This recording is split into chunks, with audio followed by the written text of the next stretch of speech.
नमस्कार दोस्तों, मैं अर्जुन आपका स्वागत करता हूँ A to Z सब्जेक्ट वाला के यूट्यूब चैनल में। दोस्तों आज मैं आपके लिए लेकर आया हूँ संविधान के टॉप 100 प्रश्न, जो वेरी मोस्ट इंपोर्टेंट क्वेश्चन है सभी परीक्षाओं के लिए। सभी परीक्षाओं में बार बार रिपीट किए क्वेश्चन है, तो दोस्तों वीडियो को अंत तक जरूर देखना ताकि सभी क्वेश्चन आपको आसानी से याद हो जाएँ। साथ ही दोस्तों अगर आप हमारे चैनल पर पहली बार आएँ तो हमारे चैनल को भी सब्सक्राइब कर लीजिएगा, साथ ही बेल आइकन को प्रेस कर लीजिएगा ताकि हमारे आने वाली वीडियो का नोटिफिकेशन आप तक पहुंचता रहे। चलिए दोस्तों वीडियो को स्टार्ट करते हैं। निम्नलिखित में से संघ संविधान समिति का अध्यक्ष कौन था? दोस्तों जवाहरलाल नेहरू थे। संविधान में हमारे राष्ट्र का उल्लेख किस नाम या नामों से किया गया है? दोस्तों भारत तथा इंडिया के नाम से किया गया है, याद रखेंगे दोस्तों। अगला क्वेश्चन देखते हैं। भारतीय संघवाद को सहकारी संघवाद किसने कहा था? जी ऑस्टिन ने। हम भारत के लोक शब्दों का प्रयोग संविधान में कहाँ किया गया है? दोस्तों भारत संविधान की प्रस्तावना में। निम्नलिखित शब्दों में से कौन सा शब्द सन 1975 में भारतीय संविधान की प्रस्तावना में सम्मिलित नहीं था? दोस्तों अखंडता शब्द, याद रखेंगे दोस्तों। अगला क्वेश्चन देखते हैं। सभी व्यक्ति पूर्णतः और समान रूप से मानव है, यह सिद्धांत जाना जाता है सार्वभौमिकता का, याद रखेंगे दोस्तों सार्वभौमिकता का। अगला क्वेश्चन देखते हैं। भारत के संदर्भ में निम्न में से कौन सा पंथ निरपेक्ष शब्द सही भाव व्यक्त करता है? भारत में राज्य का कोई धर्म नहीं है।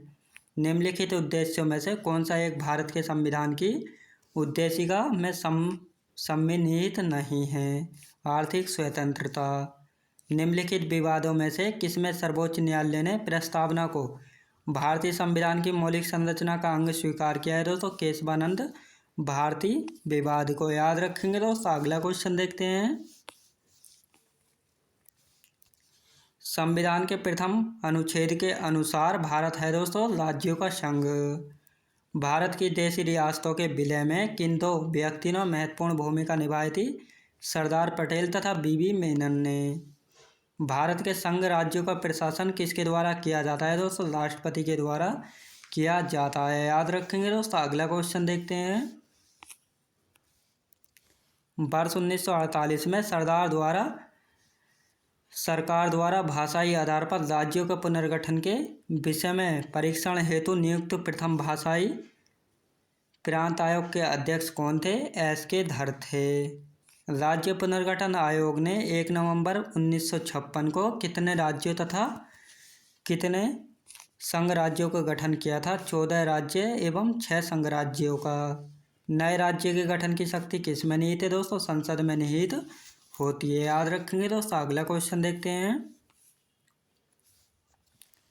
किस संविधान संशोधन द्वारा दिल्ली को राष्ट्रीय राजधानी क्षेत्र का दर्जा प्रदान किया गया था? 69वें संविधान संशोधन अधिनियम 1919 में।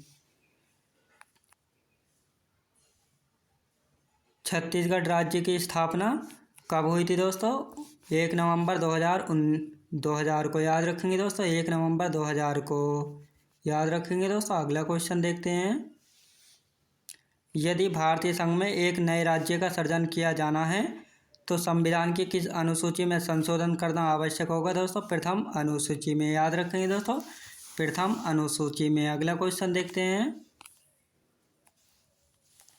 निम्न में से कौन एक भारत संघ का सहयोगी राज्य था जिसे बाद में भारतीय संघ का पूर्ण राज्य बनाया गया था? सिक्किम राज्य है।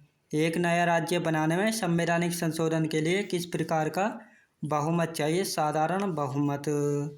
राजनीतिक दलों को सर्वप्रथम संवैधानिक मान्यता किस वर्ष प्रदान की गई थी? वर्ष 1985 में, याद रखेंगे दोस्तों। अगला क्वेश्चन देखते हैं।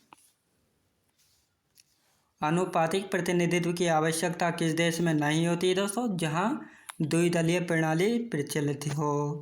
दिनेश गोस्वामी समिति का संबंध किससे है? दोस्तों लोकसभा के चुनाव के सरकारी निधियन से, याद रखेंगे। निर्वाचन आयोग को किस वर्ष 3 सदस्यीय आयोग बनाया गया था? दोस्तों वर्ष 1989 एवं 1993 में, याद रखेंगे दोस्तों। अगला क्वेश्चन देखते हैं। दल बदल निरोधक अधिनियम कब पारित किया गया था? 15 फरवरी 1985 में। राष्ट्रीय मानवाधिकार आयोग अधिनियम 1993 के अनुसार किसे इस आयोग का अध्यक्ष बनाया जा सकता है? दोस्तों भारत के सेवानिवृत्त मुख्य न्यायाधीश को बनाया जा सकता है। भारत में सर्वप्रथम लोक सेवा आयोग की स्थापना किस अधिनियम के द्वारा की गई थी? गवर्नमेंट ऑफ इंडिया एक्ट 1919 के तहत। याद रखेंगे दोस्तों। अगला क्वेश्चन देखते हैं। राज्य लोक सेवा आयोग के सदस्यों की नियुक्ति किसके द्वारा की जाती है दोस्तों? राज्यपाल के द्वारा। भारतीय प्रशासनिक सेवा आईएएस और भारतीय पुलिस सेवा आईपीएस समाप्त करने की सिफारिश किस आयोग ने की थी? राजमन्नार आयोग ने। संघ लोक सेवा आयोग की प्रथम महिला अध्यक्ष कौन थी दोस्तों? रोज मिलियन बेथ्यू थी। याद रखेंगे दोस्तों। अगला क्वेश्चन देखते हैं। मानवाधिकार आयोग किस प्रकार की संस्था है? गैर संवैधानिक संस्था है। याद रखेंगे दोस्तों। अगला क्वेश्चन देखते हैं। राजनीतिज्ञों व अपराधियों के सांठगांठ की जांच करने वाली समिति कौन सी थी? बोहरा समिति। भारत में लोकपाल एवं लोकायुक्त की स्थापना का सुझाव किसने दिया था दोस्तों? प्रशासनिक सुधार आयोग ने। संसद में प्रथम लोकपाल विधेयक किस वर्ष प्रस्तुत किया गया था? वर्ष 1968 में जो है प्रस्तुत किया गया था। अगला क्वेश्चन देखते हैं। संविधान के किस अनुच्छेद के अंतर्गत लोक सेवा आयोग के सदस्य को हटाया जा सकता है दोस्तों? अनुच्छेद 317 के अंतर्गत हटाया जा सकता है। अंतर्राज्यीय परिषद का उपबंध किस अनुच्छेद में किया गया है दोस्तों? अनुच्छेद 263 में किया गया है। याद रखेंगे दोस्तों। अगला क्वेश्चन देखते हैं। रेडियो या दूरदर्शनों के विज्ञापनों पर कर कौन लगाता है? राज्य सरकार। केंद्र तथा राज्यों के मध्य शक्तियों का विभाजन किस अनुच्छेद के अंतर्गत किया गया है दोस्तों? अनुच्छेद 245 तथा 246 में। अगला क्वेश्चन देखते हैं। अंतर्राज्यीय परिषद का पदेन अध्यक्ष कौन होता है? प्रधानमंत्री। संघ द्वारा कौन सा कर लगाया व वसूला जाता है दोस्तों? तथा संघ तथा राज्यों में बांटा जाता है। कृषि आय के अतिरिक्त आय पर कर। सहकार्य आयोग का गठन कब किया गया था? मार्च 1983 में। संविधान के किस अनुच्छेद में प्रावधान किया गया है कि विधि के प्राधिकार के बिना न तो कोई कर लगाया जा सकता है और न ही एकत्रित किया जा सकता है? अनुच्छेद 265 में। याद रखेंगे दोस्तों। अगला क्वेश्चन देखते हैं। अंतर्राज्यीय परिषद का गठन कब किया गया था? 18 मई 1990 में। केंद्र राज्य संबंधों को विशेष रूप से किस प्रसंग में म्यूनिसिपल संबंध कहा गया दोस्तों? वित्तीय मामलों में राज्यों पर केंद्र के नियंत्रण के प्रसंग में। भारतीय संविधान के किस भाग में केंद्र राज्य विधायी संबंधों का विवरण दिया गया है दोस्तों? भाग 11 में। जल संबंधी विवादों का न्याय निर्णय किस अनुच्छेद के अंतर्गत आता है दोस्तों? अनुच्छेद 262 में। अगला क्वेश्चन देखते हैं। यह सुझाव किस समिति ने दिया कि राज्यपाल के प्रसाद पर्यंत राज्य मंत्री परिषद के पद धारित करने से संबंधित प्रावधान समाप्त कर दिया जाए? राजमन्नार समिति ने। भारतीय संविधान में संघ और राज्य के प्रशासनिक संबंधों का उल्लेख किस अनुच्छेद में किया गया? अनुच्छेद 256 से 263 तक। अंतर्राज्यीय परिषद के गठन का प्रावधान किस अनुच्छेद में वर्णित है दोस्तों?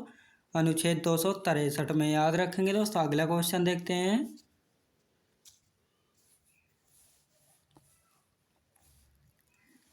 किसने कहा था कि राष्ट्रपति का आपातकालीन अधिकार संविधान के साथ धोखा है दोस्तों? हृदयनाथ कुंजरू ने। झारखंड, छत्तीसगढ़, मध्य प्रदेश तथा उड़ीसा में एक जनजातीय कल्याण मंत्री की नियुक्ति कौन करता है? राज्यपाल। राज्य विधानसभा के 17 का आदेश किसके द्वारा दिया जाता है? राज्यपाल के द्वारा। अगला क्वेश्चन देखते हैं। राज्यपाल किससे सलाह कर जिला न्यायाधीशों की नियुक्ति, स्थानांतरण कर और प्रोन्नति कर सकते हैं? उच्च न्यायालय के द्वारा। याद रखेंगे दोस्तों। राज्यपाल के वेतन और भत्ते किस निधि से दिए जाते हैं? राज्य की संचित निधि से। राज्यपाल किस अनुच्छेद के अंतर्गत राष्ट्रपति के विचार के लिए किसी विधेयक को आरक्षित रख सकता है? अनुच्छेद 201 में। याद रखेंगे दोस्तों। अगला क्वेश्चन देखते हैं। वर्तमान में राज्यपाल का मासिक वेतन कितना है? 3,50,000 रुपये होता है। याद रखेंगे दोस्तों। अगला क्वेश्चन देखते हैं। राज्यपाल किसके प्रति उत्तरदायी होता है? राष्ट्रपति के प्रति। जम्मू कश्मीर के उपराज्यपाल की नियुक्ति कौन करता है? भारत का राष्ट्रपति करता है। भारत में राज्यपाल बनने वाली पहली महिला कौन थी? सरोजिनी नायडू थी। याद रखेंगे दोस्तों। सरोजिनी नायडू। अगला क्वेश्चन देखते हैं। राज्य विधानसभाओं में आंग्ल भारतीय समुदाय के लिए प्रतिनिधित्व का प्रावधान भारत के संविधान के किस अनुच्छेद द्वारा किया गया है? अनुच्छेद 333 के द्वारा। भारत में राज्य विधानमंडलों का उच्च सदन कौन सा है दोस्तों? विधान परिषद। राज्यों के वित्तीय लेखों पर कौन नियंत्रण रखता है दोस्तों? नियंत्रक एवं महालेखा परीक्षक रखता है। याद रखेंगे दोस्तों। अगला क्वेश्चन देखते हैं। विधान परिषद किसी साधारण विधेयक को अधिकतम कितने समय तक रोक सकती है दोस्तों? 4 माह तक। भारतीय संविधान के किस अनुच्छेद के अंतर्गत विधानसभा को विधान परिषद का सृजन एवं उसे समाप्त करने का अधिकार प्राप्त है? अनुच्छेद 169 में। राज्य की विधानसभाओं में सदस्यों की संख्या किस अनुच्छेद में निर्धारित की गई दोस्तों? अनुच्छेद 100 रखेंगे दोस्तों। अगला क्वेश्चन देखते हैं। कटौती प्रस्ताव को और किस अन्य नाम से जाना जाता है? समापन प्रस्ताव के नाम से जाना जाता है। याद रखेंगे दोस्तों। अगला क्वेश्चन देखते हैं। यदि कोई धन विधेयक लोकसभा द्वारा स्वीकृत कर दिया जाए तो राज्यसभा इसे अधिक से अधिक कितने अवधि तक रोक सकती है? 14 दिन तक रोक सकती है। लोकसभा तथा राज्यसभा के संयुक्त अधिवेशन की अध्यक्षता कौन करता है दोस्तों? लोकसभा अध्यक्ष करता है। याद रखेंगे दोस्तों। अगला क्वेश्चन देखते हैं।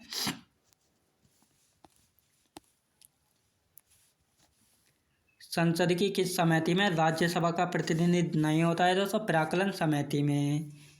अंतर्राष्ट्रीय संधियों को भारत के किसी भाग अथवा संपूर्ण भारत में लागू करने के लिए संसद कोई भी कानून बना सकती है बिना किसी राज्य की सहमति से। याद रखेंगे दोस्तों। बिना किसी राज्य की सहमति से। भारतीय संसद किसके माध्यम से प्रशासन पर नियंत्रण करती है दोस्तों? संसदीय समितियों के माध्यम से। याद रखेंगे दोस्तों। अगला क्वेश्चन देखते हैं। सरकार द्वारा लोकसभा में अपना बहुमत सिद्ध करने के लिए कौन सा प्रस्ताव रखा जाता है? विश्वास प्रस्ताव। भारतीय संसद के दोनों सदनों की प्रथम संयुक्त बैठक किस विधेयक पर हुई थी दोस्तों? दहेज उन्मूलन विधेयक पर हुई थी वर्ष 1961 में। लोक लेखा समिति अपनी रिपोर्ट किसे प्रस्तुत करती है दोस्तों? लोकसभा अध्यक्ष को जो है प्रस्तुत करती है। अगला क्वेश्चन देखते हैं। संसद में लोक लेखा समिति के अध्यक्ष की नियुक्ति किसके द्वारा की जाती है दोस्तों? लोकसभा अध्यक्ष के द्वारा। संसद राज्य सूची के किसी विषय पर कानून बना सकती है दोस्तों यदि राज्यसभा ऐसा संकल्प पारित करती है। किसी मंत्री के विरुद्ध विशेष अधिकार प्रस्ताव कब लाया जा सकता है? जब वह मंत्री किसी मामले के तथ्यों को रोकता है या तथ्यों को गलत वर्णन देता है। याद रखेंगे दोस्तों। अगला क्वेश्चन देखते हैं। संसद द्वारा वर्ष 1989 में निर्मित कानून के अनुसार एक नागरिक के वयस्क होने की आयु कितनी है? 18 वर्ष। लोकसभा में शून्यकाल की अवधि अधिक से अधिक कितनी हो सकती है दोस्तों? 1 घंटा हो सकती है। भारतीय संसद की संप्रभुता किसके द्वारा प्रतिबंधित है दोस्तों? न्यायिक समीक्षा के द्वारा प्रतिबंधित है। अगला क्वेश्चन देखते हैं। राज्य सरकार को कानूनी विषयों पर कौन परामर्श देता है दोस्तों? महाधिवक्ता देता है। याद रखेंगे दोस्तों। महाधिवक्ता देता है। अगला क्वेश्चन देखते हैं। संसद की लोक सेवा समिति की बैठकों में कौन उपस्थित रहता है? भारत का नियंत्रक एवं महालेखा परीक्षक। भारत का नियंत्रक एवं महालेखा परीक्षक किसका मार्गदर्शक होता है दोस्तों? लोक लेखा समिति का। राज्य एवं केंद्र सरकारों के सभी खर्चों की वित्तीय जांच कौन करता है दोस्तों? नियंत्रक एवं महालेखा परीक्षक करता है। याद रखेंगे दोस्तों। अगला क्वेश्चन देखते हैं। संविधान के अनुच्छेद 82 के अनुसार लोकसभा की सीटों का राज्यों के मध्य आवंटन किस वर्ष की जनगणना के आधार पर किया गया है दोस्तों? वर्ष 1971 की जनगणना पर। राज्यसभा की एकांतिक शक्ति के अंतर्गत कौन सा अनुच्छेद आता है? अनुच्छेद 249 आता है। संविधान की चौथी अनुसूची में किस प्रकार के प्रावधान है दोस्तों? राज्यसभा में स्थानों के आवंटन से संबंधित। याद रखेंगे दोस्तों। अगला क्वेश्चन देखते हैं। भारतीय संविधान के अंतर्गत संसद के सदस्यों विशेष अधिकारों तथा उन्मुक्तियों को कौन सा एक प्रावधान निर्धारित करता है? अनुच्छेद 105 करता है। भारतीय संविधान का कौन सा अनुच्छेद संसद को अंतर्राष्ट्रीय समझौतों को लागू करने के लिए विधि निर्माण करने की शक्ति प्रदान करता है? अनुच्छेद 253 में। लोकसभा में राज्यवार सीटों का आवंटन सन 1971 की जनगणना पर आधारित है। यह निर्धारण किस वर्ष यथावत रहेगा दोस्तों? वर्ष 2026 तक रहेगा, याद रखेंगे दोस्तों। अगला क्वेश्चन देखते हैं, किस राज्य में लोकसभा में अनुसूचित जनजातियों के लिए सर्वाधिक सीटें आरक्षित है दोस्तों? मध्य प्रदेश में है 6 सीटें। लोकसभा में 2 आंग्ल भारतीय सदस्य कौन मनोनीत करता है? भारत का राष्ट्रपति करता है। लोकसभा में राज्यसभा के सर्वाधिक प्रतिनिधि भारत के किस राज्य से आते हैं दोस्तों? उत्तर प्रदेश राज्य से आते हैं, याद रखेंगे दोस्तों। अगला क्वेश्चन देखते हैं, उत्तर प्रदेश के पश्चात लोकसभा में सर्वाधिक सीटें किस राज्य में है दोस्तों? महाराष्ट्र राज्य में 48 सीटें। परिसीमन के पश्चात उत्तर प्रदेश में मतदाताओं की संख्या की दृष्टि से सबसे बड़ा लोकसभा क्षेत्र कौन सा है? उन्नाव है, जो कि उत्तर प्रदेश में है। राज्य के नीति निर्देशक सिद्धांतों को भारतीय संविधान में शामिल किए जाने का क्या उद्देश्य है दोस्तों? सामाजिक और आर्थिक लोकतंत्र को स्थापित करना है, याद रखेंगे दोस्तों। अगला क्वेश्चन देखते हैं, कल्याणकारी राज्य की संकल्पना का समावेश संविधान के किस भाग में किया गया है दोस्तों? राज्य के नीति निर्देशक सिद्धांतों में। भारत के संविधान में समान कार्य के लिए समान वेतन के अधिकार का प्रावधान कहाँ किया गया? राज्य के नीति निर्देशक सिद्धांतों में। संविधान के किस अनुच्छेद में उद्योगों के प्रबंधन में कर्मकारों की भागीदारी का प्रावधान किया गया है दोस्तों? अनुच्छेद 43 के क में, याद रखेंगे दोस्तों। अगला क्वेश्चन देखते हैं, राज्य के नीति निर्देशक सिद्धांत एक ऐसा चेक है जो बैंक की सुविधा अनुसार अदा किया जाता है। यह कथन किसका है? केटी शाह का है। दोस्तों मैं उम्मीद करता हूँ आपका वीडियो क्वालिटी, कंटेंट वगैरह सभी कुछ आपको पसंद आया होगा। पसंद आया तो लाइक शेयर और सब्सक्राइब करना बिल्कुल भी ना भूलें। साथ ही दोस्तों अगर आप हमारे चैनल पर पहली बार आए तो हमारे चैनल को भी सब्सक्राइब कर लीजिएगा, साथ ही बेल आइकन को प्रेस कर लीजिएगा ताकि हमारे आने वाले वीडियो का नोटिफिकेशन आप तक पहुँचता रहे। चलिए दोस्तों मिलते हैं नेक्स्ट वीडियोज़ में।